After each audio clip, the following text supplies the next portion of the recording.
So Okay, I literally didn't prep any questions for you. I that's just, okay. That's okay. We know each other. We can have a general conversation. yeah, I just I mean, figured, when I was doing this uh, with uh, with homelessness, I didn't do no prep like that. I just wanted to have a normal conversation with whomever that I'm interviewing, yep, rather than having a canned conversation.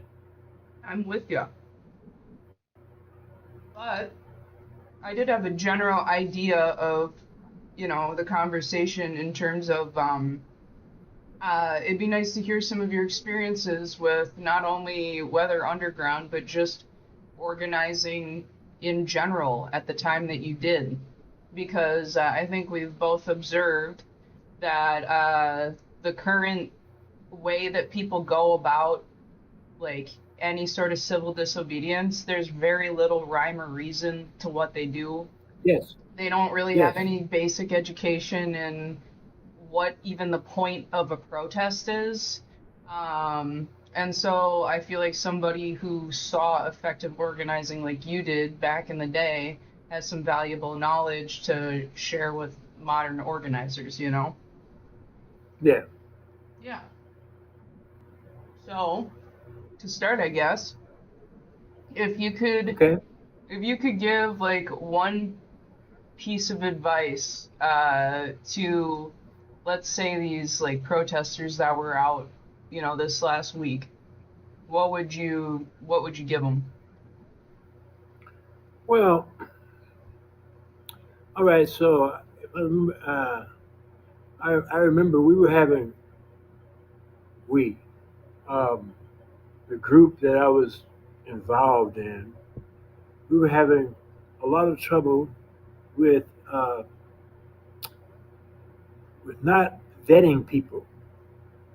Okay, and therefore uh, we had a lot of cops in our in our mix, and other ne'er do wells. Okay, uh, and I think some of those ne'er do wells were actually cops, anyways, because their purpose was to redirect us into other directions.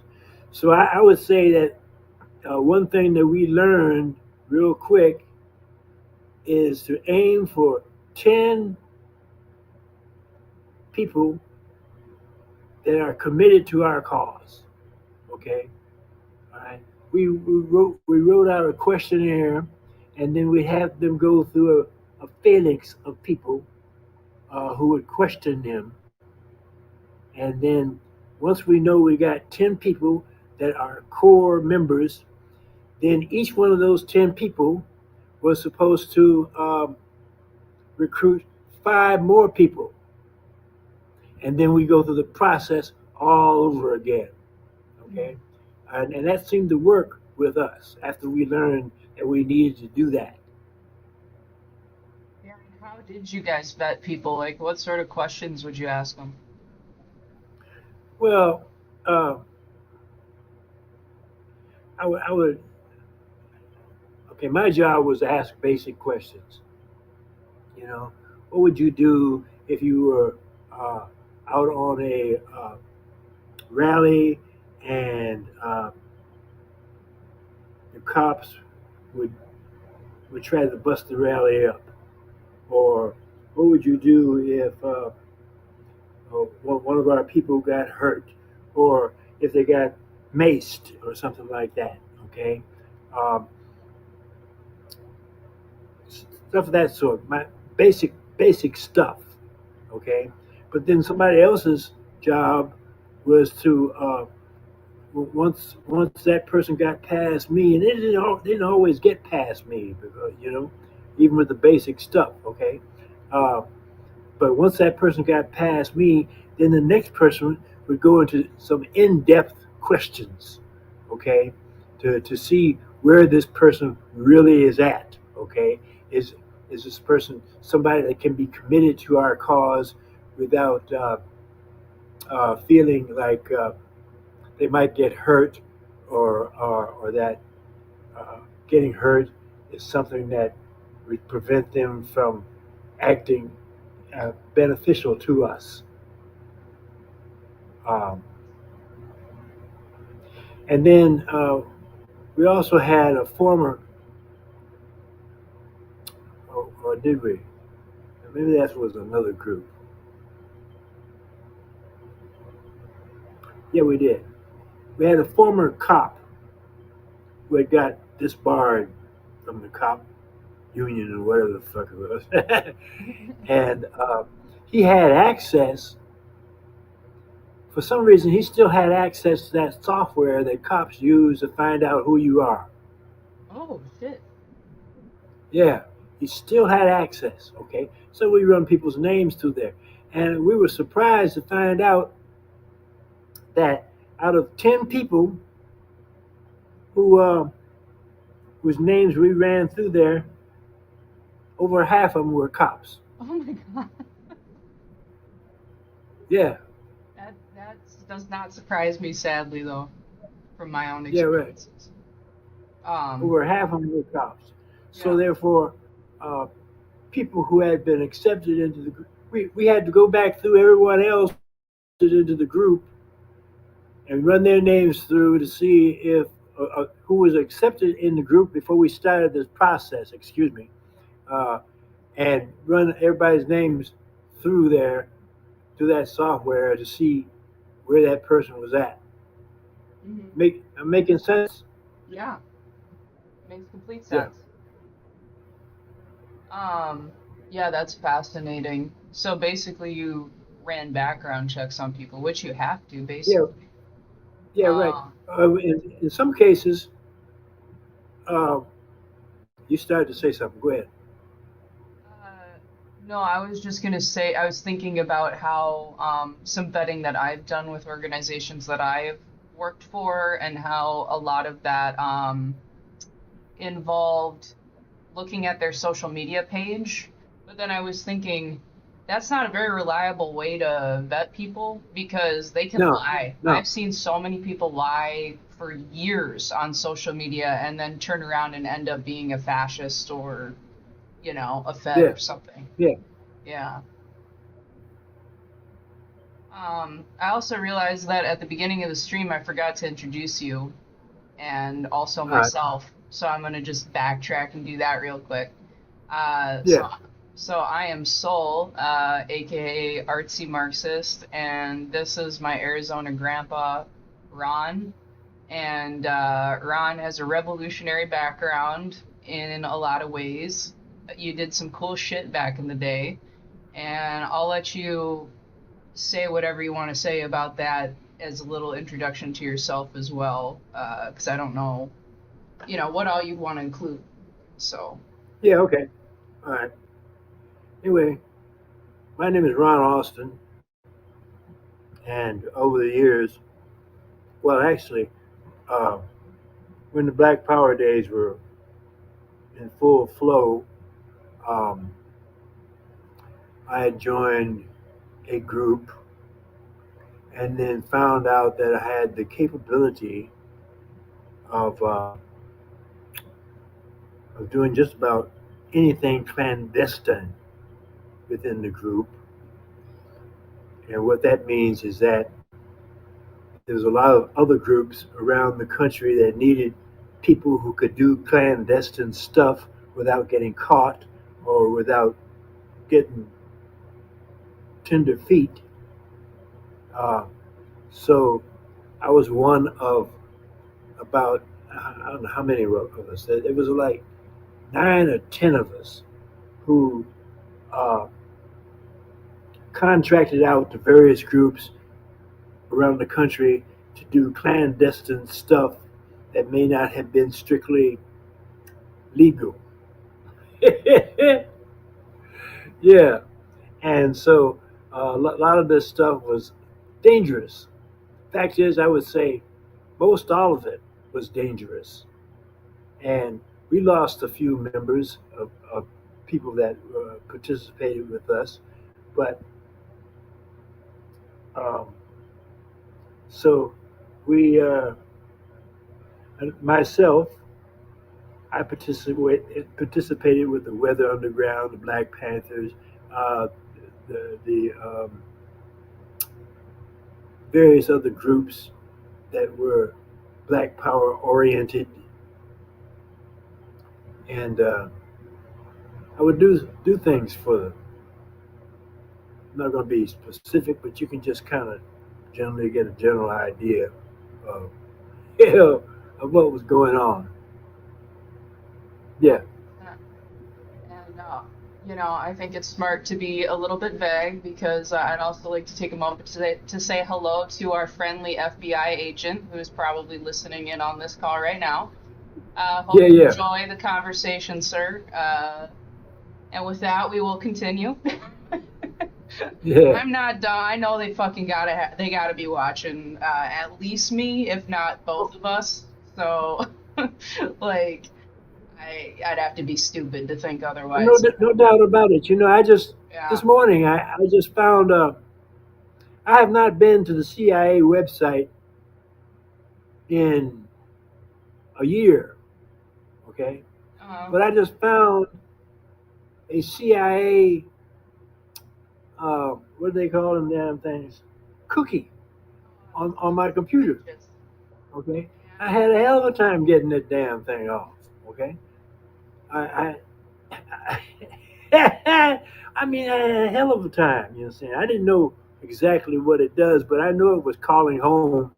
Okay, oh, of course. and uh, so what I had to do was I had to put it in what is called a sand lot, a folder that was not it's not native to Windows. And once I got it in that folder, then I could delete the folder. Oh, yeah. Okay, that If makes that sense. makes any sense to you. It does. Yeah. So I don't doubt that we're being eavesdropped on and watched and people taking notes and all that. And I don't give a shit. You know what I'm saying? I don't I'm either. 83 years old. Huh? Well, and I'm much younger, but I also know that if they want to find you, if they want to watch what you're doing, there's not jack shit you Yeah. can do to stop unless you're a computer whiz, you're limited Yeah. in Right. what you can do about it. So I just say, you know what, if that's gonna happen, I'm probably fucked already with all the Yeah. paintings I've done. So in Yeah. any Yeah. case, Just keep on stroking. That's all. well, yeah, if you Yeah. made it to 83, so if you can, I can, right? Yeah. Sure enough. I mean, I haven't even been to jail, been to prison, or anything of that sort. Okay. Yeah. Uh, so, although I do believe I've had some encounters uh, with law enforcement um, in such a way that they thought that we were encountering, and I didn't know what was going on. Yeah. They Yeah. thought I was didn't know what was going on. Sure they did, but uh, you did know what was going on, I'm sure. Yeah. Yeah. All right. Well, going back to sort of the previous topic where we were kind of discussing like advice that you would have for people in these movements and vetting. Um, Another thing that I notice, well, like for example, your vetting questions where you're like, what would you do if you were in such and such situation? I noticed that at the protests that I've seen and been to, people have no understanding of, like, for example, what a kettle is. A kettle is very dangerous. I saw these protest leaders lead about 2,000 people under a bridge with cops on the other side. And Yeah. at that point, I left the fucking protest because I'm like, this is actually incredibly dangerous to be at with people that have no idea what they're doing. So those are examples. Or they'll show up to the protest with very obvious tattoos and shirts with logos on it, or their face exposed. Just, again, Yeah. very common sense stuff that you do not want to do. So there's internal protest tactics that are a problem. And then on top of that, I have yet to hear of a protest since Occupy where there's any sort of demands, where there's any sort of an outline of what even the fuck they're doing there. Like, Yeah. what were Yeah. what were these stop ICE protests? You guys, so what is that? What does it mean to stop ICE?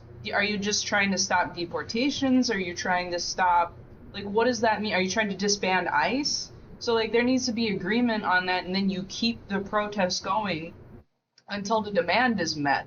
But instead, they show up for 6 hours, holding some signs with some vague, feel-good, performative, stop ICE bullshit, right. and then they all go home. And on top of that, they've been in a dangerous situation because nobody knows what the hell they're doing there or how to handle police. They think they're all like fun little, I don't know, I don't even know what the hell the word would be. They don't take the danger seriously of the fucking Right. police. Yeah. Right. Yeah. So. Well, the thing is, go ahead. Oh no, I was just gonna defer to you and ask, like, what's that like for The you? thing is that when you protest, what's the object of a protest? Okay, that's to get some changes made. Okay, how are you going to get changes made by just holding a fucking sign? Okay, you know, those who can make the changes are laughing up their sleeves at you because they continue with what they do, and all they see is signs and you yelling and singing and all that kind of stuff. When actually, you got to get out there and make them feel uncomfortable. You got to get into their faces, okay? You got to dox them, okay? You got to do whatever is necessary. Uh, Fact is, I notice the big thing these days is nonviolence. Okay, go out there and do such and such nonviolently. Bullshit on that. Okay, if you're going to be a protester, you got to be ready to go to jail, or maybe even get hurt. Hopefully not. Okay, you know when I used to participate with the Black Power groups, we did many things that were dangerous, okay? And we were in the face of the cops all the goddamn time, okay? And people were afraid of us. You know, Malcolm X, Martin Luther King, okay? Malcolm X, with his aggressive uh, verbiage, drove a lot of white people to Martin Luther King because he scared the fuck out of them. Good. All right? Yeah. Yeah. He scared the fuck out of them. They were afraid this motherfucker's going to take over. We're going to go down the fucking tube. Okay? Mhm. Yeah. You got to be aggressive. You know what I'm saying? But you also, but in your aggression, you got to learn through practice how to just practice aggression without being aggressive. Okay. That makes sense. That makes complete sense. Okay, right? Just the indication that you're going to do something aggressive is enough to scare enough people. Hmm. Yeah. And it sounds like you're talking about scaring not just the like bigwigs, like the rich people in power, but also the people that are kind of condoning what's happening, like white Right, liberals, for example. Yeah. right, Because there's so many people that as soon as somebody starts rocking the boat a little bit, they're like, well, no, we need those people on our side. The fuck you do. The big tent yeah, fucking technique has never ever worked. You don't need those right, people at all. They're just holding you back. So, yeah, right, yeah, right. I've never seen I that work. remember one time that in Philadelphia. Now nobody would do this right now. I know that. Okay, um, but I had to punch a cop. Yeah, That's he tried to awesome. spray me. He tried to spray me with what do you call that shit? That uh, Mace?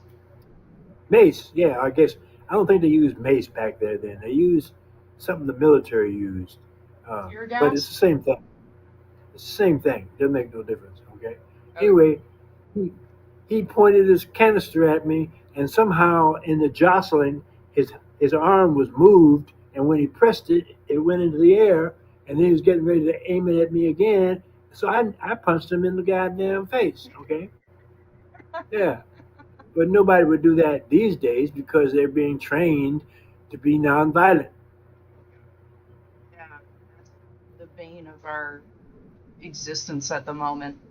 And yeah, meanwhile, I was seeing footage out of this last protest. They're talking about non-violence. I saw cops run over two people with horses, and Yeah, yeah, the poor horse doesn't want to run over the person, so he kind of skips over him, like, oh no, like I'm gonna hit the person. The cop was turned the horse around and tried to get him to go over the person again, and it wasn't even somebody doing anything. It was just a yeah. guy in the protest. So while we're all concerned about nonviolence, the cops are fucking killing people. They shot somebody's eye out a couple days ago with the Yeah, right, non-lethal right. bullets. Yeah. Um, yeah, no, that's really important. But also, yeah, I liked how you phrased it where you said we got to learn to be aggressive while not being aggressive because there are some people that because they're not disciplined, um, their aggression comes out in destructive ways that just Yes. drag the group back instead of like we have to be working together, you know? Yeah, right. Yeah, Your aggression has to work to your group's benefit yeah, all 100%. times. Okay. Yeah. Always it has to work to your groups or work toward your group's goals. You Okay. know, And you gotta and whoever is running the organization has got to be on top of it. yeah. I think modern folks have actually totally forgotten how to work as a group at all, though. Mm-hmm. I've seen in the groups that I've been part of, people cannot put others ahead of themselves. If somebody comes in and says, "Hey, this," like I remember when I was part of Extinction Rebellion, and somebody came in and made the very correct observation that our group was mostly white people.